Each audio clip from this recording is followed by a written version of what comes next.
Ang mga videong inyong matutunghayan ay para lamang sa mga taong matatagang loob dahil maaari itong magdulot ng disturbance sa inyong mahimbing na pagtulog.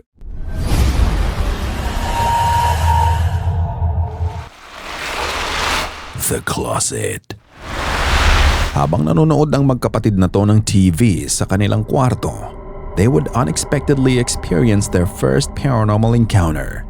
Ang sabi nila, nung lumipat sila sa apartment na yon, may mga nararamdaman na silang kakaiba dito.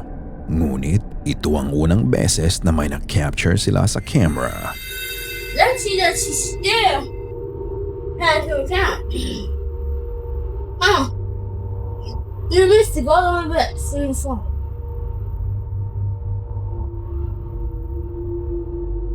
Hello, everyone.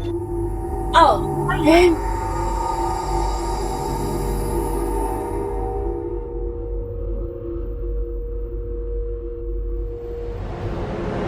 Habang nanonood ang dalawa, bigla na lang bumukas ang pinto ng closet sa kaliwa ng video. Napatingin na lang sila dito at matapos nun ay dahan-dahan na silang tumayo dahil sa takot nila.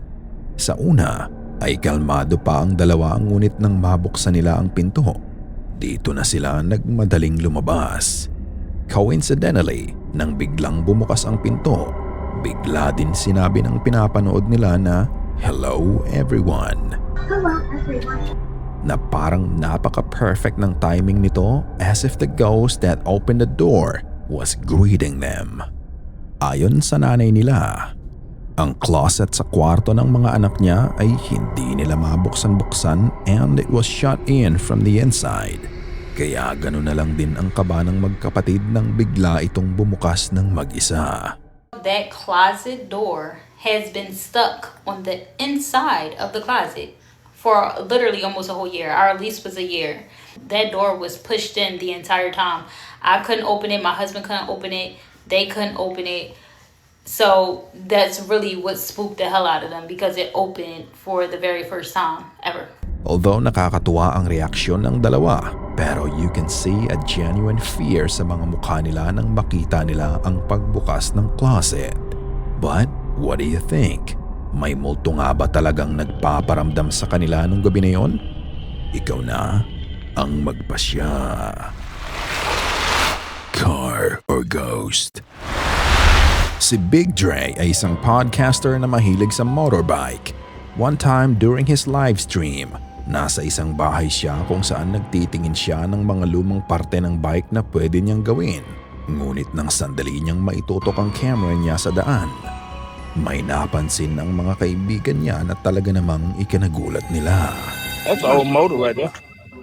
Nah, them trash bags. Who that is running through there like Usain Bolt? Hey, bro. Hey, wait a minute. Go back to the street. Something on the Hey, man. Something Who that was running through there like Usain Bolt, man? I thought I was Hell tripping. yeah. I thought I was tripping, dog. No, you wasn't tripping. They run through that motherfucker like Forrest Man, Gump. what the fuck was that? Intruder alert. Intruder alert. Nakita mo ba yun? Sa pagtutok niya ng camera sa daan, makikita mo ang puting figura na mabilis nagdaan pakaliwa. Makikita mo pa nga ang dust trail nito. Ang puting figura ay parang tumatakbo pero unhuman ang bilis nito. At kung titignan ay parang nga itong hugis tao na puti lang.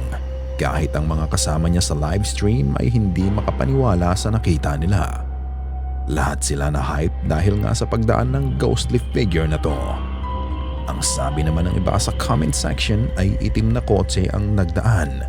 Pero dahil sa quality ng camera niya ay hindi na malinaw ang rehistro nito. Pero ano sa tingin nyo? Multo o kotse? In the kitchen.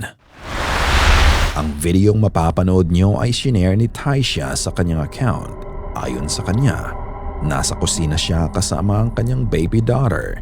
Naghahanda siya ng pagkain para sa dinner nila habang kumakain naman ng cereal ang bata sa lamesa. Naggulat na lang siya nang bigla niyang naramdaman na merong bumato sa kanya. At first, she thought it was her baby. Ngunit nang panoorin niya ang CCTV nila, laking pagtataka niya sa nangyari.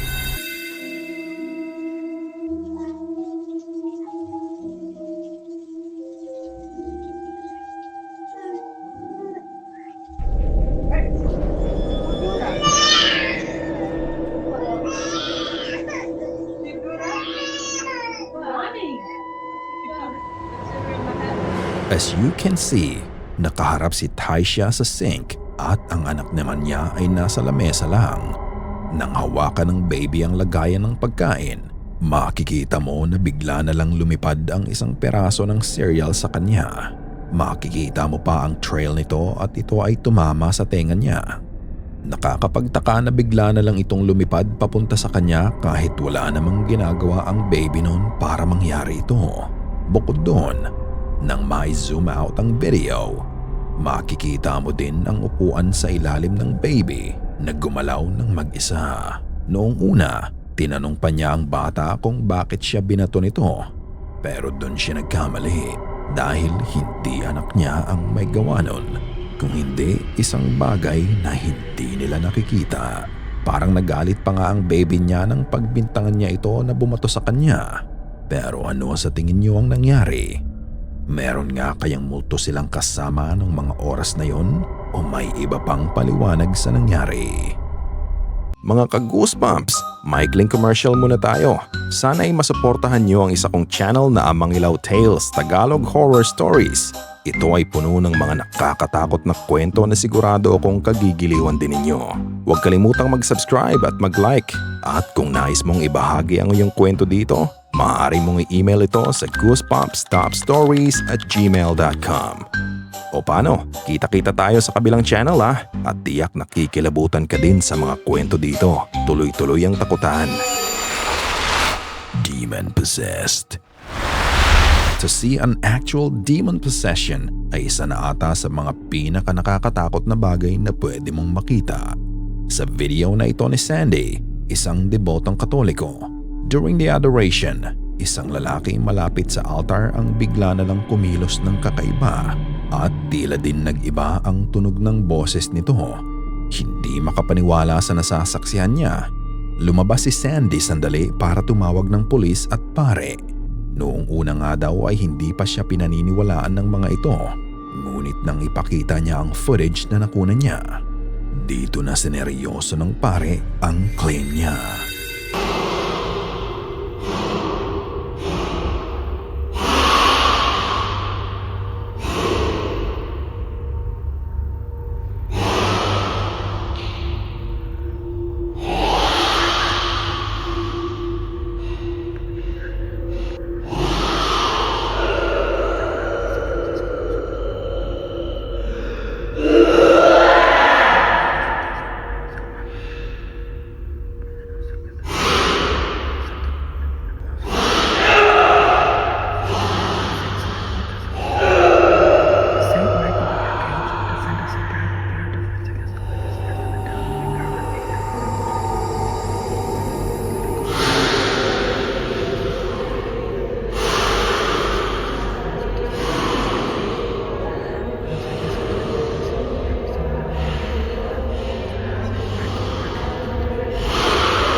Maririnig mo ang sigaw at hissing nito na parang hayop. Ayon nga sa kanya, natatakot sila na baka maging violent ito. Pero imbes na umalis ay sama-sama nilang dinasalan ang lalaki. Ang lalo pang ikinatakot nila ay nang lapitan ng isang babae ang lalaki at nang buhusan niya ito ng holy water, makikita mo ang violent reaction nito.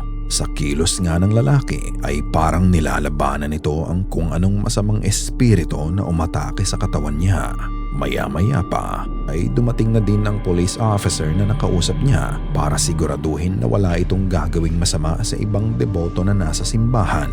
Ngunit kahit ganoon, patuloy pa din ang pagdadasal nila para sa kanya. Ilang sandali pa ay dumating na din ang pare. Dito niya dinasalan ang lalaki upang paalisin ang nakasanib dito. Iba pa din ang kilos ng lalaki ngunit hindi nagtagal. Napakalma din ng pare ang lalaki. I was trying to light a novena when this began to happen. When I saw this man in torment, I knew that I had to sit down and pray for him too. This was actually going on for about 15 minutes or so. So I ended up leaving to go to the office so that they can get the priest to come. So I ended up going into the school and the officer was right there. And I walked up to them and I told him, I said, there's a man that needs help. He's demon possessed. At least that's what it looks like to me. And I don't think they believed me either until I showed them the footage. So back I went and continued to pray, and literally like moments later, the officer came and then the priest showed up. Unfortunately, hindi na natin alam kung ano ang sumunod na nangyari sa lalaki, kung ginawan pa ba ng succeeding exorcism rite ito. Dahil nang kumalma na ang lalaki ay umalis na din si Sandy sa simbahan. Pero ano sa tingin nyo? Is this an actual demonic possession na nasaksihan niya? Ikaw na ang humusga. Spiritual warfare.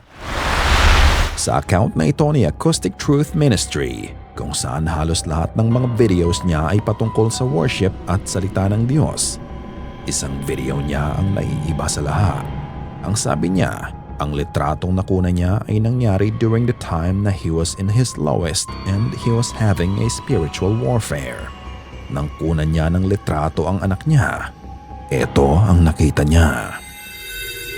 So I'm pretty sure I saw a demon and captured a photo of it. This was from a while back and I contemplated even putting this out, but with the veil thinning and the world as the way it is, I want to just show a picture. I'm sure there's going to be a lot of people that say it's not real, blah, blah, blah.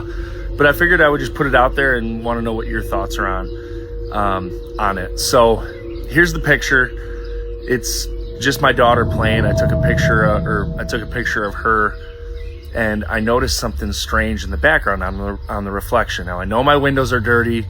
I know there's a lot of, reflections can play tricks on people, but this is pretty interesting because I was sitting down on the couch and was not standing up. So the shadow, whatever this figure is, I don't know how that could have showed up. And I've had some crazy spiritual warfare lately. And when you zoom in on the face, this thing literally looks like he's mocking or laughing. And that was a time in my life where it was just upside down. It's still not perfect, but I definitely know there's been demonic influence. Sabi nga nila, if you are spreading the word of God, demons will do everything to attack and mock you. Sa picture, makikita mo ang anak niya, ngunit sa background nito, makikita mo ang isang dark entity na nakangiti at tila pinagtatawanan siya. Ang sabi niya, nang kunin niya ang litrato ay nakaupo siya, kaya laking gulat din niya nang magpakita ang dark entity na to sa kanya. Hindi niya shinare ang photo para takutin ang mga tao, pero para paalalahanan tayo na walang sino man ang makakagalaw o makakasira sa atin as long as naniniwala at nananampalataya ka sa Panginoon. I think Satan and his demons can show up in whatever way that they want. At the end of the day, nothing can hurt us, nothing can touch us when Jesus is your king, and we'll always be protected. Sa tingin niyo ba ay nagkataon lang na may lumabas na demonic entity sa larawang nakunan niya habang may spiritual warfare siya? O ito mismo ay ang pagmamak sa kanya ng evil spirit dahil sa ginagawa niya? Katulad ng dati mga ka-goosebumps, ikaw na ang magpasya. Ikaw na ang bahalang humusga. Sana ay kinilabutan ka sa mga video na aming itinampok ngayong gabi. Kung may nais kang ibahagi ay bukas ang aming email na goosebumpstopstories@gmail.com at Facebook page. Check out our TikTok page na din at goosebumpstop5. At kung hindi ka pa nakasubscribe at nakalike sa channel at video na ito, gawin mo na. Kung nais mong walang nilalang na bumisita sa'yo mamayang gabi.